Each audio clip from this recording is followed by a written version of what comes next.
Hi teachers, so welcome to our intensive review for the professional education for the licensure examination for teachers. Okay po, so without further ado, let's start our intensive review. But before that, let's first have this let tip, okay, slowly but surely. So the time allotment for the professional education component of the let is 3 hours and is composed of 150 items. So by now, dapat alam na natin yan. Do not shade an answer right away. Okay po, so take note of this. Ulitin ko, do not shade an answer right away. So instead, take your time to read and understand the questions carefully before arriving at your final answer. Okay po, so huwag magmamadali. Basahin ng mabuti, intindihin ang tanong bago mag-shade. Okay po, so good luck. So let's start with question number 1. So which of the following elements of a profession refers to the first step in pursuing a professional career, usually by completing a university program such as teacher education? So letter A, accreditation. Letter B, initial professional education. Letter C, licensing. Or letter D, professional development. Okay po, so alin daw dyan sa apat na ito, yung first step, yung pinakauna natin ginagawa when pursuing a professional career, gaya ng pagiging professional teacher. Okay, so ginagawa daw ito by completing a university program kagaya ng teacher education. Okay po? So, bago natin sagutan, tanong lang, lahat ba ng apat ng ito ay elements of a profession? Yes or no?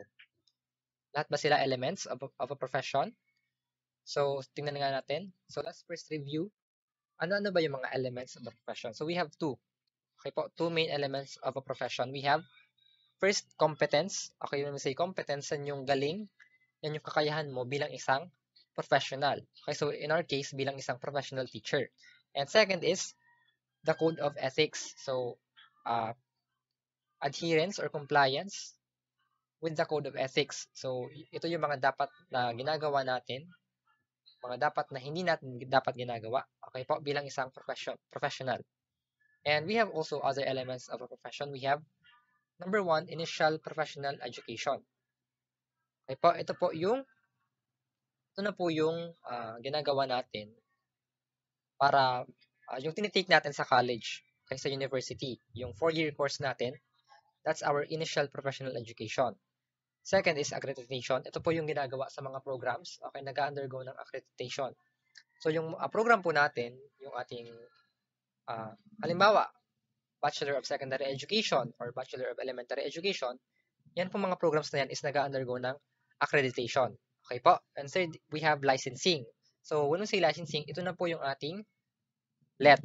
Okay po, licensing let. So yung let po is part of the element of a profession. Okay po. Fourth, we have professional development. So yung professional development, it may come in various ways. So halimbawa, yung pag-take po ng master's or doctor's degree, that is part of our professional development. Even yung pag-attend po ng mga seminars regarding sa teaching. Okay po, kapag nai-enhance yung ating uh, sarili bilang isang teachers, yan po ay part ng professional development. And fifth, we have professional societies. Okay po, membership sa mga professional societies. So sa mga, halimbawa, sa mga major in mathematics, mga major in science, major in English, sila po ay merong mga professional societies. Okay po? Okay, so ano ba yung sagot? So we have initial professional education. So, a tip po, kapag sumasagot sa professional education, this is a very important tip. Okay po? Take note of this. So when we are answering, halimbawa we are not sure, we are not 100% sure na yung sagot natin is yung tamang sagot na. So how can we increase our chances of getting the right answer? So one of the technique is to find the keyword. Okay po, hanapin niyo yung keyword at i-link yon sa tingin nyo is tamang sagot. So in this case, sa tingin nyo, alin ba yung keyword natin? Para masabi natin na yung letter B yung sagot natin. Okay, so tingnan nga natin ano yung keyword natin or alin yung keywords natin. So in this case, we have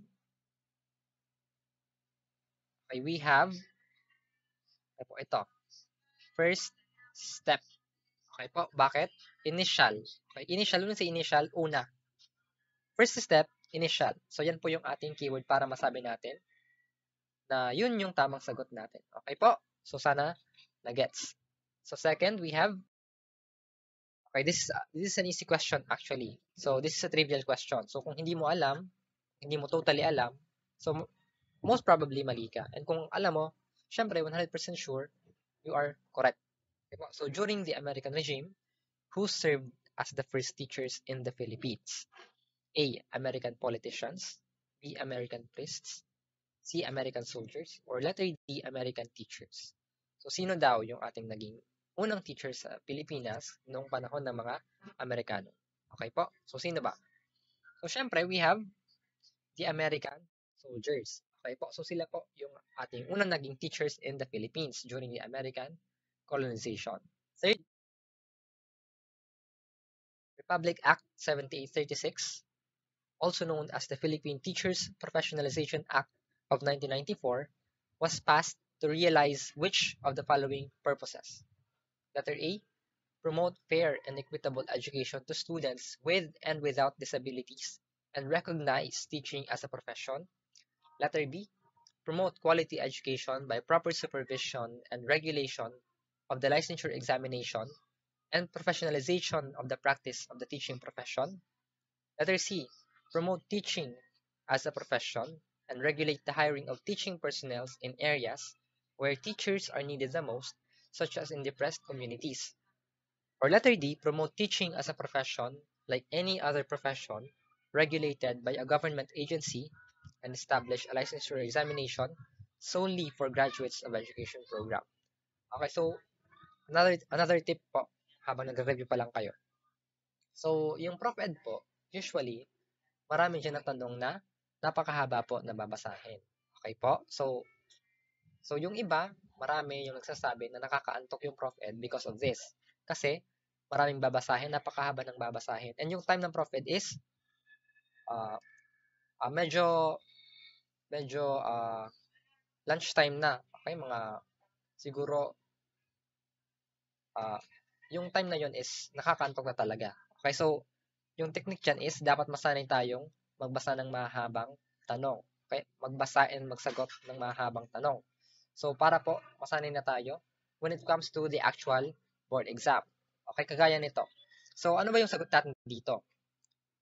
Alin daw yung purpose or purposes ng RA 7836? So that is letter B, promote quality education by proper supervision and regulation of the licensure examination and professionalization of the practice of the teaching profession. Okay po, so sa unang tingin, sa unang basa, nakakalito, no? Kasi halos ang gaganda ng mga options. So nakakaakit yung lahat ng options. And parang hindi natin alam kung alin ba yung pinakatamang sagot. Okay, so another tip, sa Prof Ed po, usually, yung mga options is halos tama din. Halos tama din. So, dapat po, piliin natin yung best answer. Okay? I'm not saying that to this question, pero may mga questions po na lahat ng options ay tamang sagot. Pero po, meron dyan na pinaka-tamang sagot. Yan po yung best answer na dapat nating hanapin. Okay po? Pero in this case, okay, tingnan natin. So, it's RA 7836. Okay, Philippine Teachers Professionalization Act. Okay, so dapat nakafocus tayo sa professionalization ng teacher or na teaching profession. Okay po, so yung letter E, does it say about or anything about professionalization? Yes, sa second part, recognize teaching as a profession. Pero yung isa sa mga purpose niya rin is promoting equitable education or education for all. So, pwedeng hindi siya yung pinakatamang sagot, no? Letter C, promote teaching as a profession, check, and regulate the hiring of teaching personnel in areas. So, part pa ba yan ng professionalization ng teaching profession? So, pwedeng hindi na, no? So, that's why hindi siya yung best answer. And letter D, promote teaching as a profession. So, check yung first part. Like any other profession regulated by a government agency, so pwedeng tama. And establish a licensure examination. So, pwede. Solely for graduates. Okay, dito nagkamali yung option letter D. establish a licensure examination solely for graduates of education program. So yung let daw is in-establish for graduates only of education program. So yung let, di ba, hindi naman siya exclusive for graduates of education program lang, di ba? So yung mga graduates halimbawa ng ibang program aside from education program is also qualified to take the let provided na they pass or they meet all the requirements, no? So that's why our best answer is letter B. Promote quality education by proper supervision and regulation of the licensure examination and professionalization of the practice of the teaching profession. Okay po? So sana na-gets. Okay? Okay, ito po. Nakalagay sa RA 7836. Okay? The state shall ensure and promote quality education by proper supervision, yun na nga, etc., etc. So, nakalagay po yan sa batas natin, 7836. RA 7836. Next. So, yung RA 7836 has the herein objectives. Okay, nakasaad sa section 3, objectives. First is the promotion, development, and professionalization of teachers and the teaching profession. Okay po, promotion, development, and professionalization of teachers and the teaching profession. Second, the supervision and regulation of the licensure examination. Okay, so tandaan to ha. Yung let po, yung iti-take natin na let, nakasaad siya sa anong batas? RA 7836. Okay, second objective yan. Okay, tandaan yan ha. Okay, number 4. Which of the following traits is not a desirable characteristic of a professional teacher? So this question is more on application, no? So dapat bilang teachers na in transition na to becoming professionals, dapat madali na lang po sa atin yung mga gantong tanong. Okay po?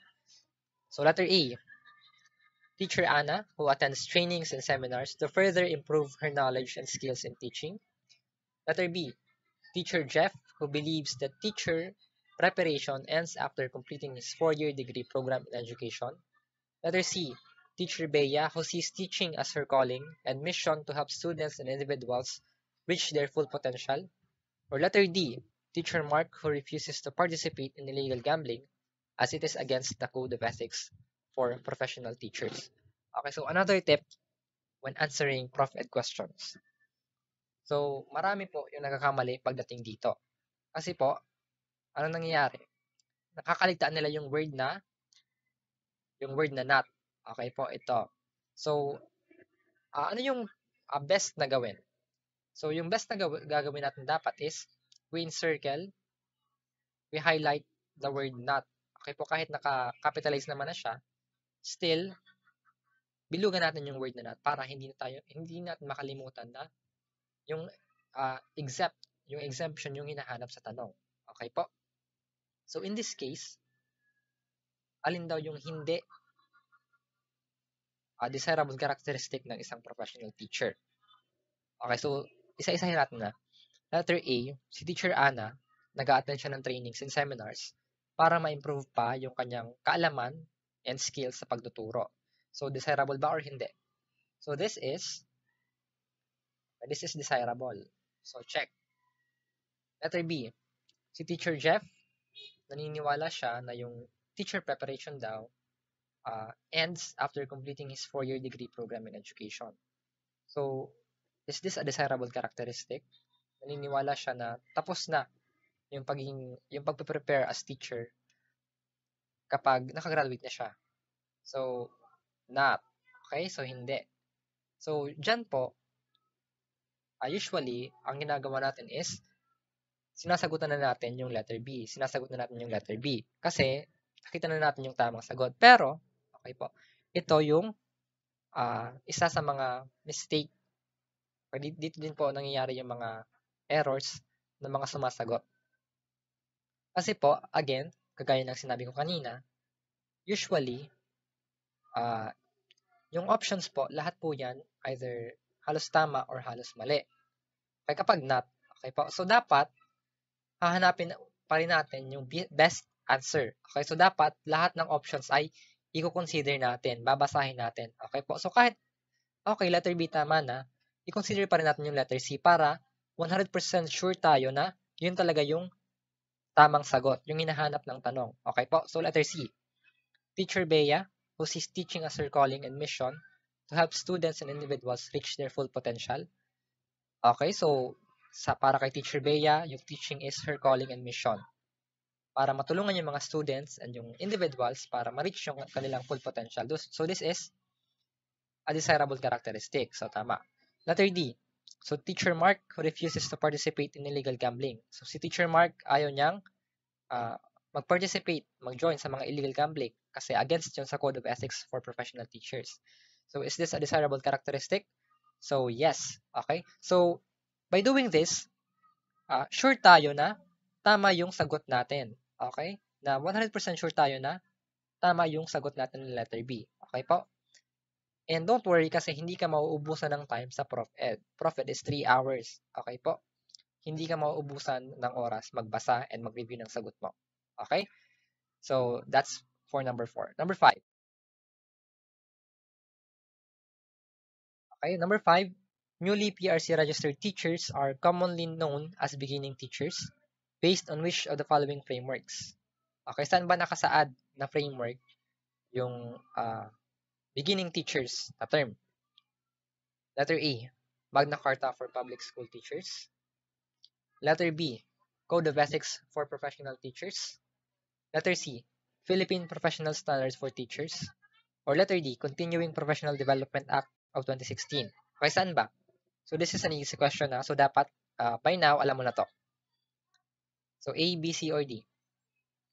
This is letter C. Sa PPST po nakalagay yung beginning teachers, yung term na beginning teachers. So balikan nga natin yung mga frameworks na ito. So we have Magna Carta for Public School Teachers. So yung Magna Carta ba for Public School Teachers, batas ba to? Yes or no? So this is, yes, this is under RA 4670 or this is RA 4670, na Magna Carta for Public School Teachers. So para saan ba yung batas na to? Okay, ito po yung goal or yung purpose ng batas na RA 4670 to provide programs for the promotion and improvement of the well-being and economic status of public school teachers. Okay po? So that is RA 4670. So tanong, covered ba ng RA 4670 yung private school teachers? Yes or no? Okay, no. Kasi, again, this is Magna Carta for public school teachers. So hindi po covered yung mga private school teachers. Okay po. Next, we have the Code of Ethics for Professional Teachers. So yung Code of Ethics ba for professional teachers, is this a law? Yes or no? So yung Code of Ethics po is not a law but a resolution. Okay, this is resolution number 435 series of 1997. And ano naman po yung Code of Ethics? This is a set of ethical and moral principles, standards, and values that professional teachers strictly adhere to, observe, and practice. Okay po? So sa madaling salita, yung Code of Ethics for Professional Teachers ay yung mga dapat at hindi natin dapat gawin as professional teachers. Okay po? So that is Resolution number 435 series of 1997. Next, we have the Philippine Professional Standards for Teachers. So tanong ulit, is this a law or not? Yung PPST, batas ba to or hindi? So this is not a law, but a DepEd order. Okay, this is DepEd order number 42 series of 2017. Okay po, so yung PPST po, this is the basis for all learning and development programs for teachers to ensure that teachers are properly equipped to effectively implement the K-12 program. Okay po, so yung PPST is a public statement of what teachers need to know, value, and be able to do in their practice. So dito na po nakalagay yung ating 4 career stages, namely the beginning teacher, proficient teacher, highly proficient teacher, and distinguished teacher. Okay po, and yung PPST po, usually ginagamit siya for the selection and promotion of teachers. So kapag nagparang kayo, malalaman nyo po kung bakit, okay, or kung para saan yung PPST. Okay?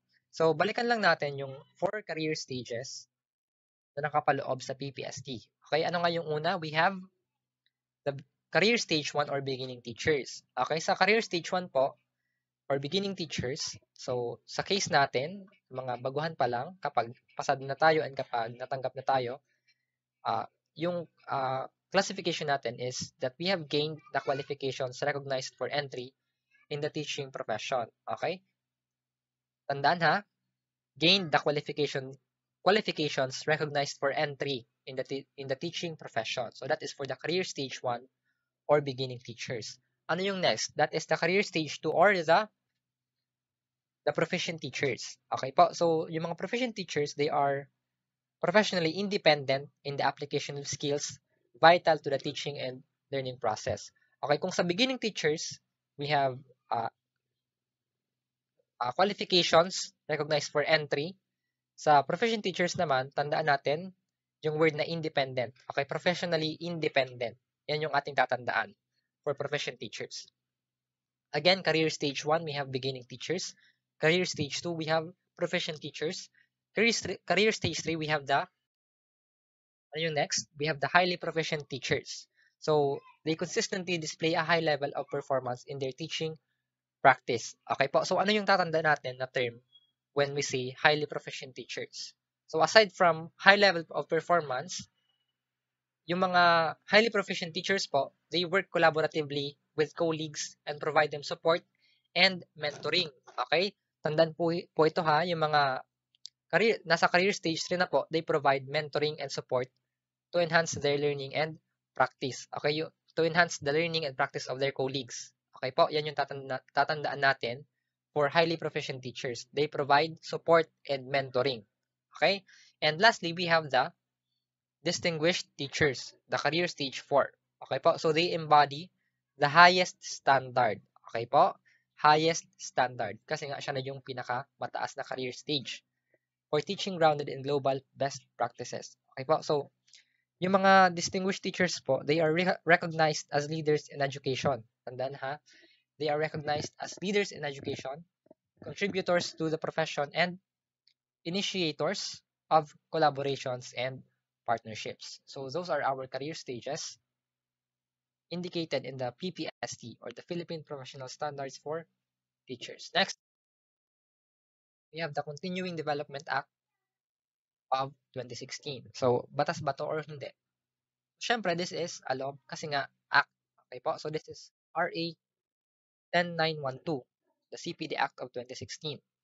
So, ang purpose naman niya is to institute measure that will continuously improve the competence of Filipino professionals and to make them attuned to the development and advancements in their chosen field. So that is CPD Act of 2016. Okay po. So number 6, which of the following situations shows distance learning modality in education? Letter A, students reading what the teacher wrote on the board. Letter B, teacher and students performing experiment in lab together. Letter C, teacher conducting lesson via Google Meet. Or letter D, teacher giving short quiz after the lesson discussion. Okay po, so again, this is an easy question. Okay, so our keyword here is distance learning modality. Okay po, or distance learning. So, alin daw ba yung nagpapakita dyan ng distance learning? So, sige, isa-isahin natin. So, letter A, yung students daw is nagbabasa kung ano yung sinusulat ni teacher sa board. So, is this distance learning or not? So, this is not distance learning. So, this is probably face-to-face, diba? Most probably face-to-face. Letter B, teacher and students performing experiment in lab together. So, malinaw naman, si teacher and students nag-perform sila ng experiment sa lab, sa laboratory, ng magkasama. So, this is definitely face-to-face. So, this is not distance learning modality. Letter C, teacher conducting lesson via Google Meet. Okay, so here, nagkaroon na ng lesson, pero sa Google Meet. So, malino nang sinabi, very clear, na sa Google Meet nag-conduct si teacher ng lesson. So, this is our answer. And of course, i-consider din natin yung last para tayo ay 100% sure na yung answer natin is correct. So, letter D, teacher giving short quiz after the lesson discussion. Okay, so this is not distance learning. So, our answer is letter C.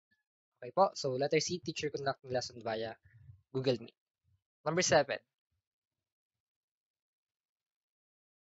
What is the first step in preparing the Table of Specifications or TOS? Letter A, determining the objectives. Letter B, determining the coverage. Letter C, determining the type of test. Or letter D, determining time spent.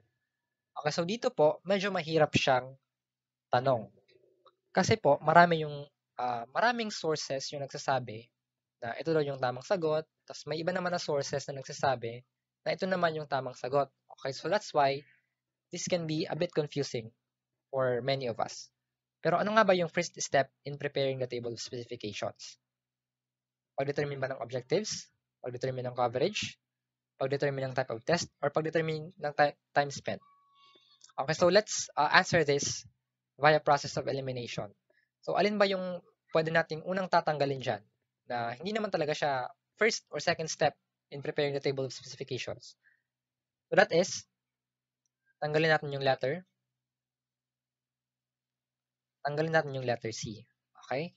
Determining the type of test is definitely not the first step in preparing TOS. Kasi 'di ba, iisipin mo ba agad or i-indicate mo na ba agad sa TOS mo na yung type of test mo is multiple choice?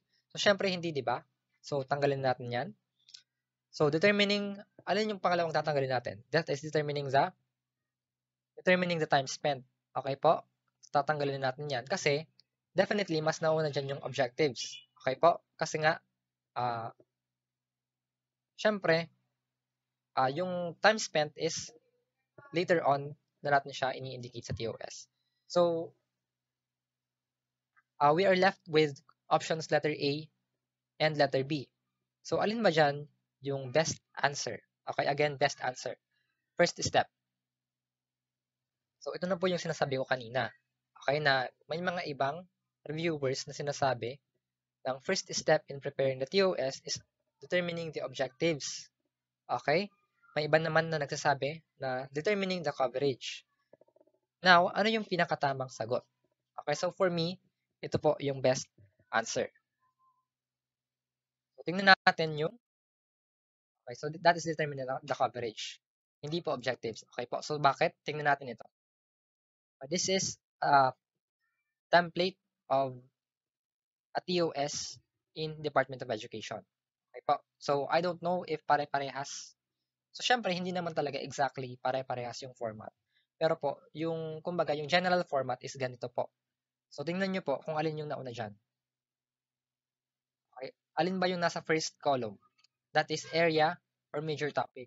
Okay po. So, di ba usually, yung una nating nilalagay or ni-indicate sa TOS is kung ano yung mga tinuro natin.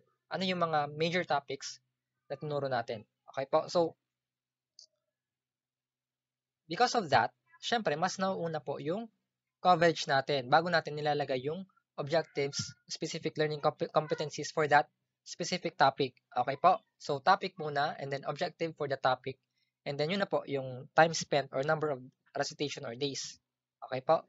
So, that's why, again, nauna po yung pagdetermine ng coverage when we are creating or crafting a TOS or table of specification. Okay? So, malinaw po ba? So, I hope malinaw. Next. Number 8. Which literacy applies in the responsible use of artificial or AI technology such as ChatGPT? Okay, so alin ba yan? Alin po ba dyan? Yung literacy for responsible use of AI technology kagaya ng ChatGPT. Letter A, computer literacy. Letter B, digital literacy. Letter C, information literacy. Or letter D, media literacy. Okay, so difficulty ng tanong. Mahirap ba or madali? So this is actually mahirap na tanong. Okay, bakit? Kasi po, halos lahat ng options ay tama. Okay, kasi when we say AI, pwede naman siya sa computer. Kasi di ba, gumagamit tayo ng computer kagaya ng cellphone, ng laptop, ng PC when we are accessing ChatGPT, di ba? When we are using ChatGPT. Digital literacy, definitely, no? We are using digital technologies when we are browsing or using AI, when we are using ChatGPT. Information literacy, yes. Okay, so pwede din siya, applicable din po siya.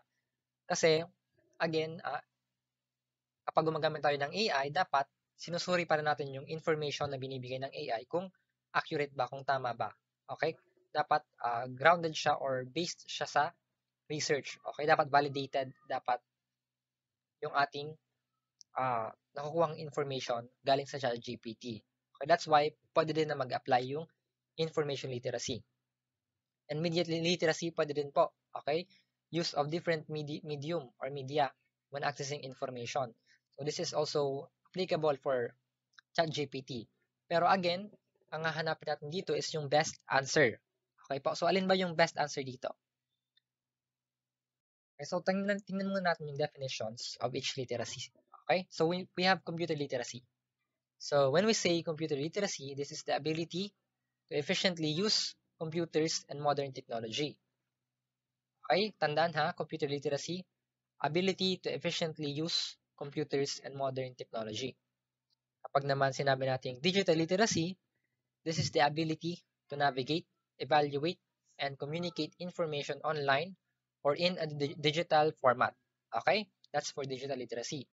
For information literacy, ito naman po are a set of abilities requiring individuals to recognize when information is needed and have the ability to locate, evaluate, and use effectively the needed information. Okay? Again, information literacy, recognize kung kailan yung information ay kailangan and dapat may ability ka to locate, evaluate, and use effectively the needed information.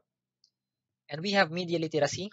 Ito naman po yung ability natin to access, analyze, and evaluate and create media in a variety of forms. Okay, paggamit ng different media to access, analyze, and evaluate those media. Okay po. So, alin ba yung best answer dito? Is it computer literacy, digital literacy, information literacy, or media literacy? So, the best answer is digital literacy. Okay, bakit po? Kasi po, ang hinahanap natin dito, alin ba? Yung pinaka-specific or yung pinaka-general? So, hinahanap natin dito is yung most specific. Okay? So, when we say ChatGPT, directly po siya na digital technology. Okay? Directly siya na digital technology. Kasi when we say computer literacy, pwede naman yung paggamit ng PC, yung tinutukoy, di ba? Pero sa digital literacy po, specific po siya sa tanong. Okay? Specific siyang sagot sa tanong. Okay, so that's why our best answer is letter B, digital literacy. Okay, so number 9, which of the following goals should a teacher encourage their students to achieve so that they can intrinsically appreciate learning more? Letter A, ranking top in the class. Letter B, achieving a passing grade. Letter C, love for the subject area. Or letter D, love for learning. Okay, so let's analyze the question first.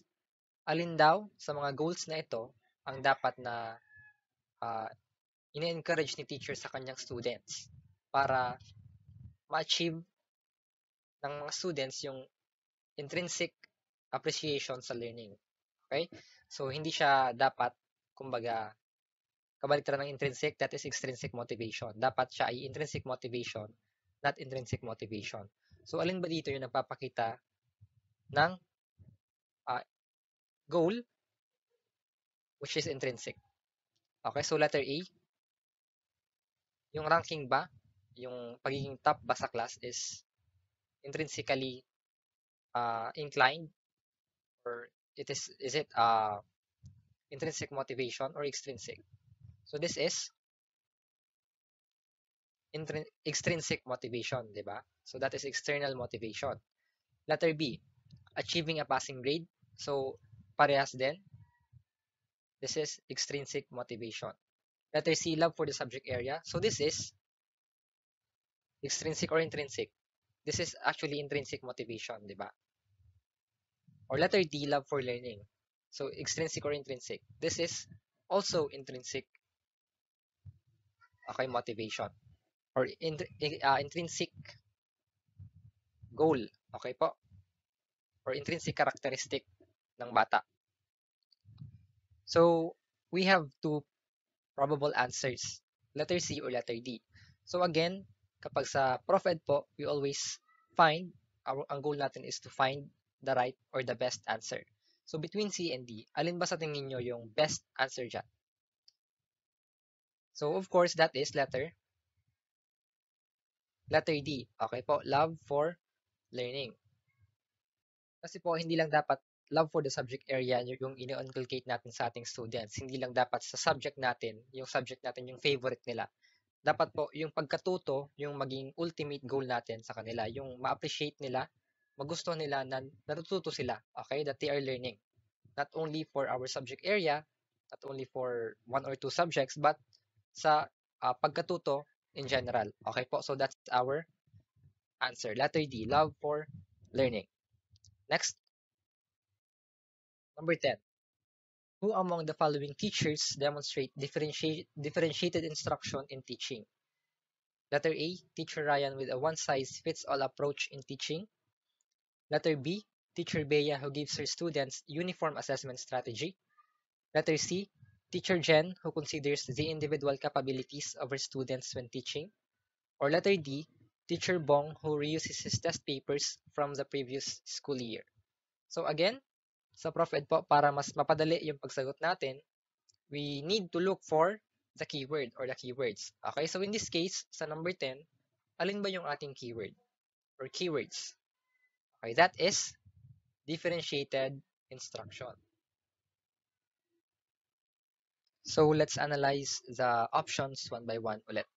So letter A, Teacher Ryan with a one-size-fits-all approach. So is this or does this show differentiated instruction? So hindi. Bakit? Because of the word or the term one size fits all. Okay, so meaning hindi siya para sa lahat or para siya sa lahat pero isa lang po yung approach na ginagamit ni Teacher Ryan. So it does not consider the individual capabilities or the individual characteristics of the students, 'di ba? Kasi one size fits all lang yung ginagamit niya. Letter B, Teacher Bea who gives her students uniform assessment strategy. So bakit tumali? Because of the word uniform assessment strategy. So again, isa lang po yung kanyang strategy. Isa lang yung kanyang approach sa pag-assess ng learnings ng student. So hindi po ito nagpapakita ng differentiated instruction. Letter C, Teacher Jen who considers the individual capabilities of her students when teaching. So because of the word individual capabilities of her students when teaching, okay, considers the individual capabilities. So this is probably the best answer, okay, the correct answer.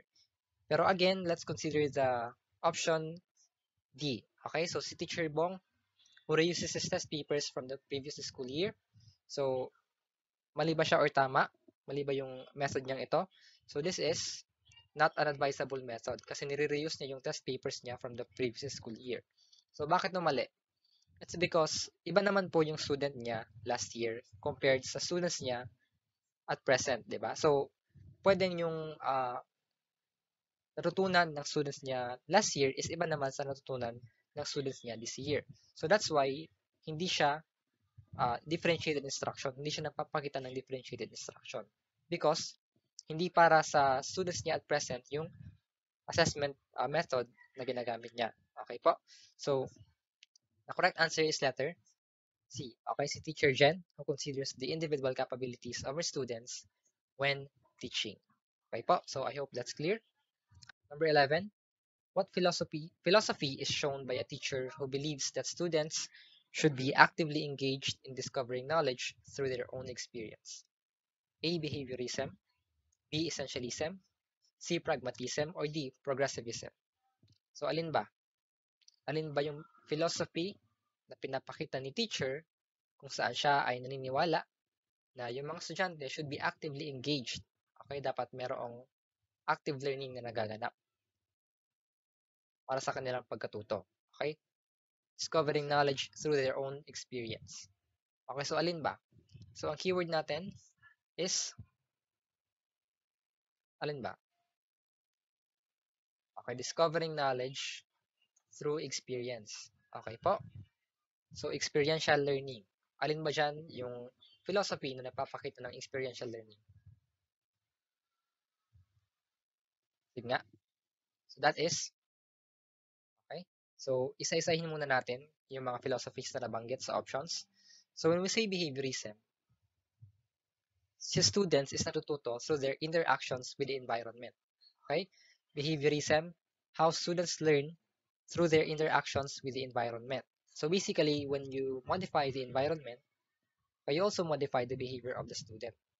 Okay, so yun po yung simple idea about behaviorism.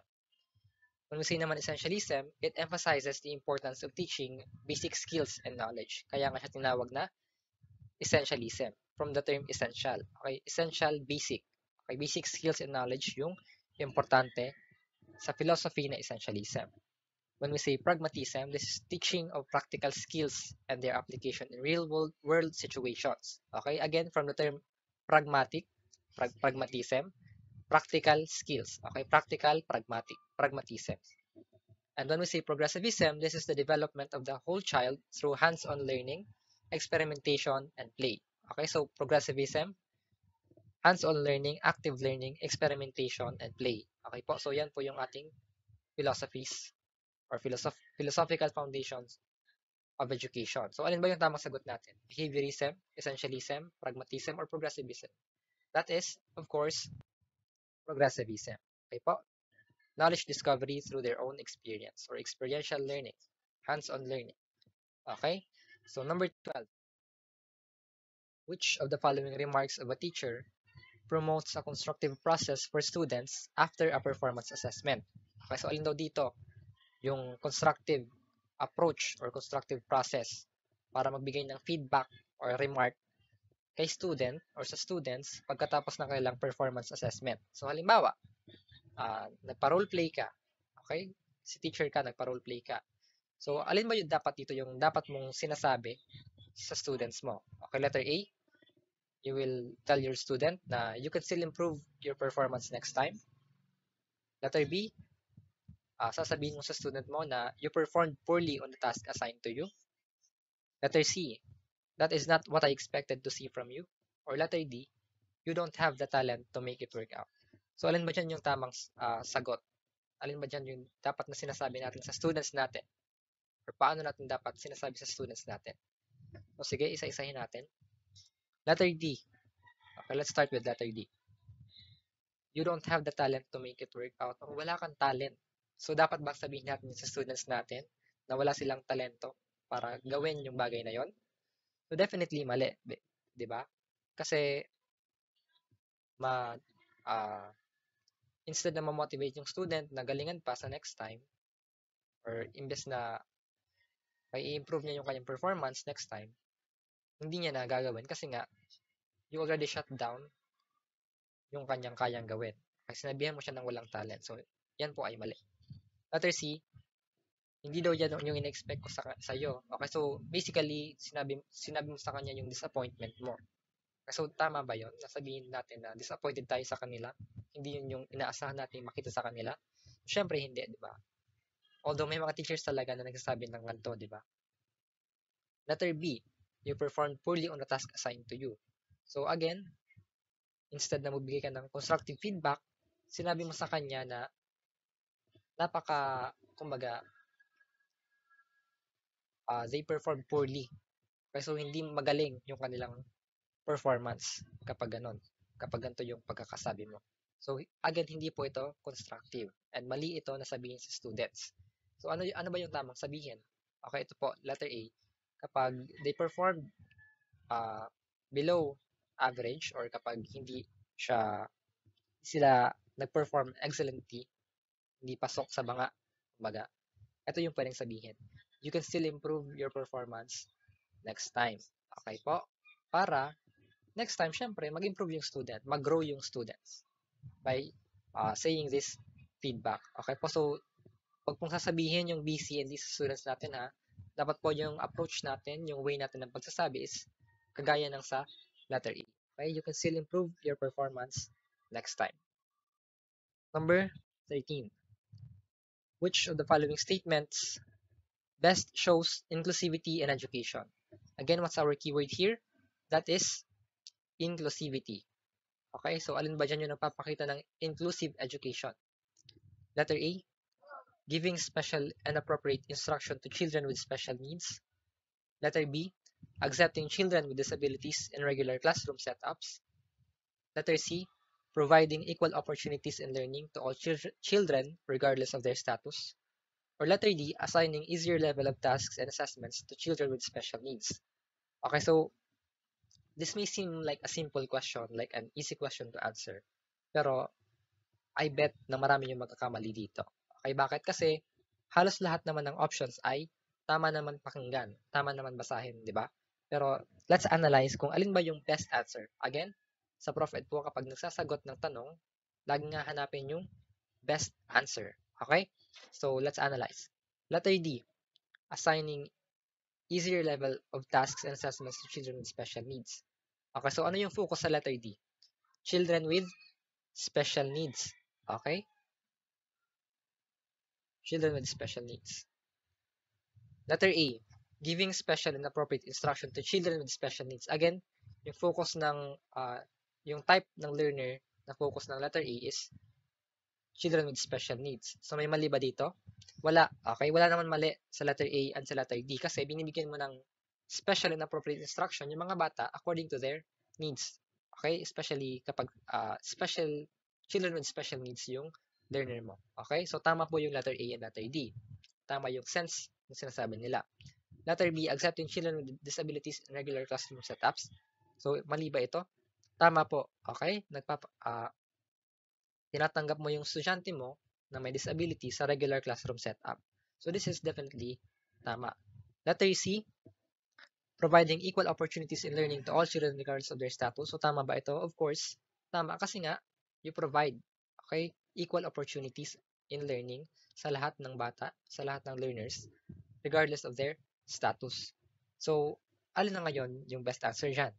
So, if you will notice, okay, yung A, B, and D, they focus on children with special needs. Okay, so hindi nila kino-consider yung mga bata na walang special needs. Okay, so, although tama yung A, B, and D, again, our best answer is letter C. Okay po, kasi nga, kasama na po dyan yung bata with special needs, kasama na yung bata na walang special needs. Okay? Again, ang hinahanap natin is inclusivity in education. When we say inclusive education, hindi lang po yan about sa children with special needs. It is about children with special needs as well as those learners who are who go to school in the regular classroom setup. Okay po. So again, inclusive education, kasama na po dyan yung children with special needs and yung mga regular learners. Okay po. So again, our correct answer or our best answer is letter C, providing equal opportunities in learning to all children regardless of their status. Number 14. Okay, number 14. In a 21st century classroom setup, which of the following roles of a teacher promotes for a student-centered approach? Okay? So again, hanapin ang keyword. Ano yung keyword natin? Ano yung keyword natin? That is student-centered approach. Okay? Or student-centered. So letter A, mentor of students with poor academic performance. Letter B, guardian of students towards acceptable behavior. Letter C, facilitator of holistic learning of the students. Or letter D, classroom leader in transferring knowledge to students. Okay, so alin ba dyan? Alin ba yung best answer natin? So again, if you will read, halos lahat naman sila tama. Di ba po? Halos lahat sila tama. Pero again, meron dyan na best answer. So sige, isa-isahin ulit natin. So, letter E, mentor of students with poor academic performance. So, when we say mentor, ano siya? Teacher pa rin, di ba? Pero, yung focus niya is yung students with poor academic performance. So, ano ba yung, bakit siya naging mali? Or, hindi naman mali na in a sense na hindi dapat siya ginagawa. Kundi, bakit siya, hindi siya yung tamang answer?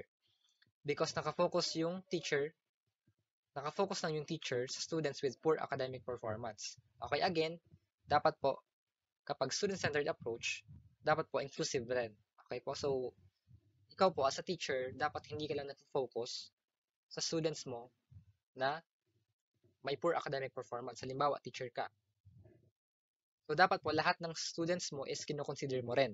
Okay po? So, wala pong masama na mag-focus tayo or natulungan natin yung student na struggling, okay, sa kanilang pag-aaral. Pero po, wag natin kakalimutan na meron tayong ibang students. Okay po? So, letter A po, hindi natin siya i-consider as correct answer or best answer. Letter D, okay? Classroom leader and transferring knowledge to students. So, does this show student-centered approach? Yes or no? Hindi po. Okay po. Bakit? Kasi po, again, when we say student-centered approach, when we say student-centered learning, si teacher po ay hindi classroom leader. Okay po? Hindi lang po, ang role niya po sa isang student-centered approach is hindi lang po nag-transfer ng knowledge to students. Okay po? So, from teacher to student, hindi po ganon kapag student-centered approach. So, yung letter D po, nagpapakita ng anong approach. This is teacher-centered approach. Diba po? Kasi si teacher yung leader. Okay? Hindi po dapat ganon. Okay, so yung letter D, it is not the best answer. Okay po? So, letter B, guardian of students towards acceptable behavior. Okay, tama naman po. Okay? Pero, bakit siya hindi yung best answer? Bakit siya hindi best answer? Kasi po, nakafocus si teacher sa behavior lang. Okay po? Tama naman na guardian siya ng students towards acceptable behavior. However, this is not the best answer. Although this is correct, this is not the best answer kasi nga po, nakafocus lang sa behavior ng students. How about the intellect? Okay? How about yung skills ng students? So, dapat kinoconsider din po aside from behavior. Okay? So, that's why, tingnan natin yung letter C, facilitator of holistic learning of the students. Okay, so, this is student-centered. Kasi po si teacher is facilitator of learning. Hindi po siya sage on the stage, kundi guide on the side lang. Okay? Ng holistic learning. Okay? When we say holistic, ano po yan? So, when we say holistic learning, si student is natututo sa isip, sa gawa, and sa salita. Okay? Si student is or has cognitive capabilities, has behavioral capabilities, acceptable behavior, and also yung kanyang skills. Okay? Knowledge and skills. Knowledge and skills and values. So, that is holistic learning of the students. Okay? So, that's why our best answer is letter C, facilitator of holistic learning of the students. Okay po? So, yan po yung ating student-centered approach. Nagpapakita ng student-centered approach in a 21st century classroom setup. So, I hope tayo po na mga 21st century teachers, we should go for the student-centered approach. Kasi po, dapat hindi na tayo yung mga classroom leader. Again, hindi na po tayo yung sage on the stage, tayo na po yung guide on the side. So, we let our students learn. We let our students discover knowledge. Okay po? So, tayo po mag-guide na lang sa students. Next. Number 15. On periods of child development, which of the following characteristics shows a child in the early childhood stage? Okay? So, again, keyword natin dito, early childhood stage. Okay po? So, ito po is madalas may tanong pong ganito sa LET. Okay? Yung periods of child development. So, dapat po familiar tayo sa main characteristics or yung kumbaga yung mga activities, yung characteristics ng bata or ng individual sa ganitong stage. Okay? So, in this case, ang tinatanong sa number 15 is early childhood stage. So, alin po ba dyan yung nasa early childhood stage? Letter A, growth spurt. Letter B, sexual development. Letter C, separation anxiety. Or letter D, varied interest. Okay, kapag yung bata is nasa kanyang early childhood stage, alin po ba dyan yung kanyang characteristic? So again, kapag nahihirapan, do the process of elimination. So alin ba yung una natin tatanggalin dyan? So, syempre, yung growth spurt. Okay, kasi po, saan ito madalas nangyayari? Anong stage ng individual. Okay, so later on, we will know kung tama ba yung naiisip nyo. How about sexual development? Is this in the early childhood stage? So, hindi din po, di ba? So, saan stage ba yan? Sige, isipin nyo po. And later on, we will know the answer. And letter D, separation anxiety. Or letter C, I mean, separation anxiety. So, pwede, di ba? Sepangs. How about letter D, varied interest? So, pwede din. Pero, hindi po siya. So, ang correct answer natin dito is letter C. Okay, separation anxiety. Bakit po? Para saan or anong stages yung A, B, and D? So, yung A po is during the adolescence, growth spurt. Kaya na po yung mabilis na pagtangkad ng mga babae and lalaki. And of course, yung uh, kumbaga, yung body parts nila, okay, nag-undergo ng rapid growth. Okay po. Yung sexual development naman po, again, sa adolescence din. And yung varied interest is sa late childhood. So, review lang natin yung lahat po ng stages on child development. Okay? So, here are our developmental tasks according to Suntrack 2002. So, first we have, ano ba yung una nating developmental task or stage of development? We have the prenatal period. So, this is from conception to birth. And this is characterized by tremendous growth. So, when we say tremendous growth, in the context of prenatal period, this is from a single cell to an organism. Okay po? Prenatal period, tremendous growth. And tremendous growth from a single cell to an organism. That is our first stage of development. After that, after prenatal period, we have infancy. So yung infancy naman po, this is from birth to 18 to 24 months. Okay, from birth to 0 to 2 years old. Okay po. So ano naman yung characteristics ng bata dito? So they have extreme dependence on adults. Kasi syempre, hindi pa naman nila kayang alagaan yung sarili nila. That's why they still have extreme dependence on adults. Okay po? And this is also the beginning of their psychological activities. So ano ba yung example natin dito? So when we say psychological activities, kasama na po dito yung language learning. Okay, language acquisition ng mga bata. So dito na po sila natututo magsalita. Okay po, dito po nila minamouth yung kanilang first words. So that is for infancy. Next, after infancy, ano yung next stage natin? We have early childhood. Okay, so this is the end of infancy to 5 to 6 years. So, ito pong early childhood, this is their preschool years. Okay, bago sila pumasok sa primary education nila. And dito po sa early childhood, they develop school readiness skills. So, anong halimbawa nito? So, dito na po sila natututo magbasa. Okay, ito po yung first parts or first stages ng kanilang pagkatuto sa pagbabasa, pagbibilang, okay, pag-identify ng shapes, ng colors. Dito po yan sa early childhood. Okay po? And then, next, after early childhood, we have middle and late childhood. Okay, so this is from 6 years old to 11 years of age. So, kung sa early childhood, natututo pa lang sila or nagsisimula pa lang sila matuto magbasa, magsulat, dito po sa middle and late childhood, they are already mastering, okay, their fundamental skills, kagaya ng reading, writing, and arithmetic.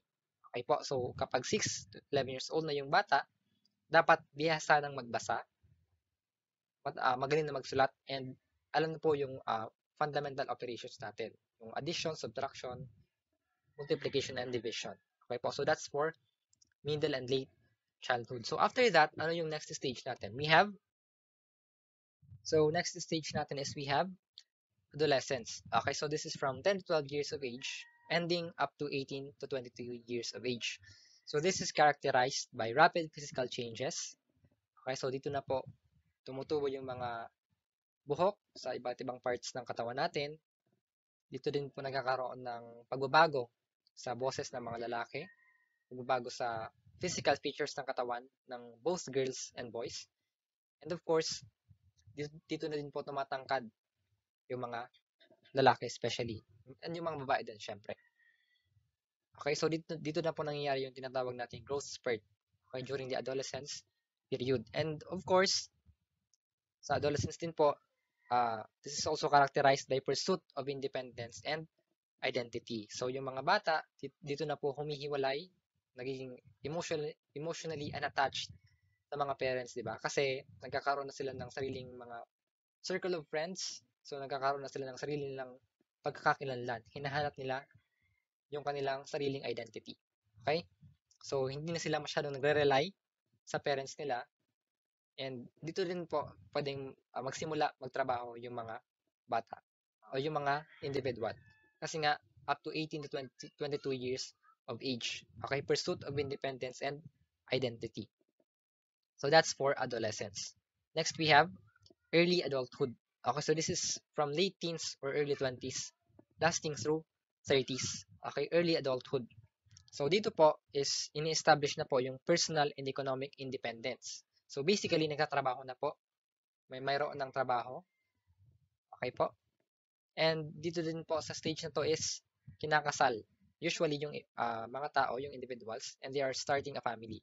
Pero hindi naman po lahat is nag-undergo ng marriage syempre. May mga iba na choice nila na maging single for life. Or pwede din naman na uh, hindi naman ikasal pero may pamilya. Okay? So live-in partners, kumbaga. So that's for early adulthood. Next, after that, we have middle adulthood. So this is from 40 to 60 years of age. So kapag nasa middle adulthood na po yung individual, they are already assisting the next generation. Okay, sila na po yung nag-guide sa next generation. And they are reaching and maintaining satisfaction in career. So hindi na po palipat-lipat ng work.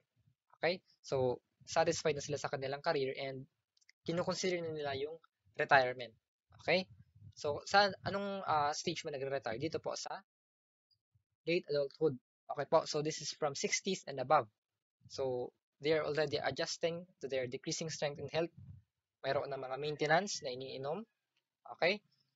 And of course, yun na nga, as I've mentioned, okay, they are already retired at this point. So pwedeng 65, pwedeng 60, retired na. Okay po, so that's for late adulthood. So that's all po for our intensive review. So please follow, subscribe for the next parts of our reviews or of our review session. Okay po. So thank you for listening and good luck. And you still have days to review. So do your best sa pag-review. Okay po. So good luck. Thank you for watching again and good luck on taking the claim that license.